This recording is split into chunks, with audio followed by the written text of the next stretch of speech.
Olá, bem-vindos! Hoje a gente vai mergulhar nos livros de Samuel para fazer uma jornada fascinante pela história de Israel.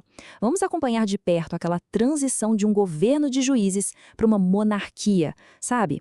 E essa mudança toda acaba revelando verdades muito profundas sobre Deus, sobre a nossa fragilidade e sobre o que significa buscar a verdadeira glória. Vamos lá? Essa é a pergunta que pulsa no coração de toda essa narrativa. E a resposta, olha, não é nada simples. Esse sim de Deus vai desencadear uma série de eventos que não só definem o futuro de uma nação inteira, mas que também já começam a apontar lá na frente para a vinda de um rei muito diferente. A história de Israel está prestes a virar de cabeça para baixo.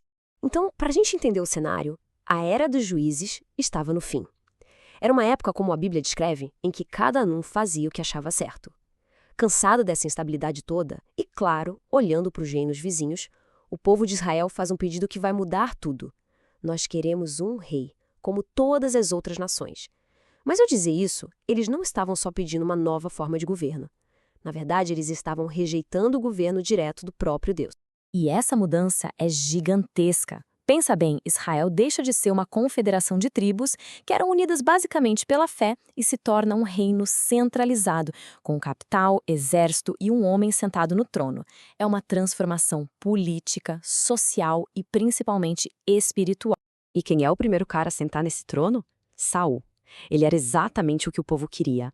Alto, bonito, um líder militar que impunha respeito. Sabe, ele era a personificação do que as pessoas achavam que um rei deveria ser.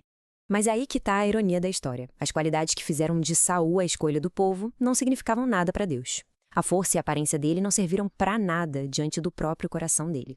Saul não fracassa por ser um mau general, mas sim por causa da sua impaciência, da sua falta de fé e, no fim das contas, por desobedecer diretamente às ordens de Deus.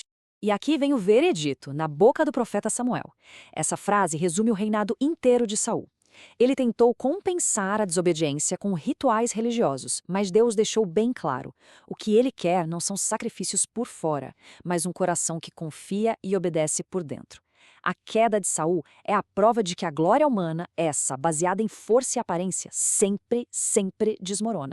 Com Saul rejeitado, Deus então escolhe um rei para si. E a escolha não podia ser mais surpreendente: Davi. O caçula, um pastor de ovelhas que era ignorado até pela própria família. Ele não tinha a aparência de Saul, nem de longe, mas ele tinha algo que Deus valorizava acima de tudo: um coração segundo o seu próprio coração. E aqui está a diferença crucial entre eles. Não é que um pecou e o outro não. De jeito nenhum, os dois falharam, e falharam feio. A diferença toda estava na resposta ao pecado. Saul dava desculpas, jogava a culpa nos outros. Davi, por outro lado, quando era confrontado, ele se quebrava em arrependimento. A marca dele não era a perfeição, mas um coração que sempre voltava para Deus. O reinado de Davi começa com uma fase de muito sucesso, muitas bênçãos. Ele unifica o reino, estabelece Jerusalém como capital e tem no coração um desejo de construir um templo para Deus. É nesse momento que a história chega no seu ponto mais alto e, logo em seguida, no seu ponto mais baixo. Deus faz uma promessa incrível e incondicional a Davi, que a gente conhece como Aliança Davídica. Em vez de Davi construir uma casa para Deus, Deus diz: não, eu vou construir uma casa para você. É uma promessa impressionante de uma dinastia que nunca acabaria, já apontando para um futuro rei, o Messias. Essa aliança se torna a espinha dorsal de toda a esperança da Bíblia. Só que é justamente lá no topo, no auge de tantas promessas e bênçãos, que a tragédia acontece. No pico do seu poder, tranquilo em casa enquanto seus soldados estão na guerra, Davi comete um erro que vai mudar absolutamente tudo. Isso mostra a progressão terrível do pecado, né? Começa com um olhar ocioso que leva ao adultério, o adultério leva a uma tentativa desesperada de enganar todo mundo e, quando o engano não funciona, leva ao assassinato a sangue frio de um dos seus soldados mais leais. É uma queda moral, assim, completa e chocante. Davi é confrontado pelo profeta Natã e, fiel à sua característica principal, ele se arrepende profundamente e Deus o perdoa. Mas, e isso é muito importante, o perdão não apaga as consequências. A espada, disse Natã, nunca mais se afastaria da casa de Davi. E a partir daí, o pecado de Davi solta um ciclo de dor e violência dentro da sua própria família. Abuso, assassinato, rebelião. O reino e a casa dele começam a desmoronar por dentro. O lamento dele pela morte do filho rebelde, Absalão, um homem que tentou matá-lo, mostra aquela compaixão que o marcou lá no início, mas agora, num contexto de uma dor profunda e avassaladora. A história de Davi, o homem segundo o coração de Deus, nos mostra de um jeito muito doloroso que nem mesmo o melhor de nós é bom o suficiente. Quer dizer, se até Davi falhou de forma tão espetacular, que esperança a gente pode ter em um rei que é apenas humano para trazer a salvação? E a questão é exatamente essa. Os fracassos de Saul e de Davi não são só historinhas para nos alertar.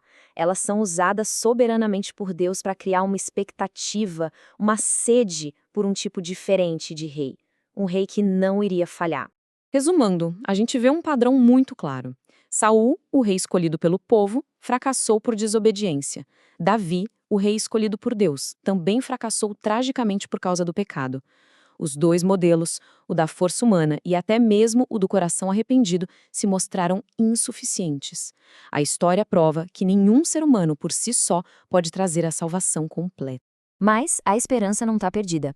Aquela promessa da aliança davídica de um reino eterno não morreu com as falhas de Davi. Na verdade, ela aponta lá para frente, para um verdadeiro filho de Davi, Jesus Cristo. Ele é o rei perfeito que obedece perfeitamente, que governa com justiça e cujo reino, esse sim, de fato, não terá fim. E no fim, essa jornada pelos livros de Samuel nos deixa com essa reflexão.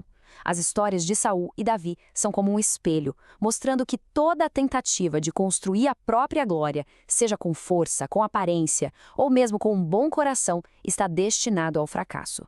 A única glória que permanece é a do Rei Eterno. Isso nos leva a perguntar: onde é que nós estamos buscando a nossa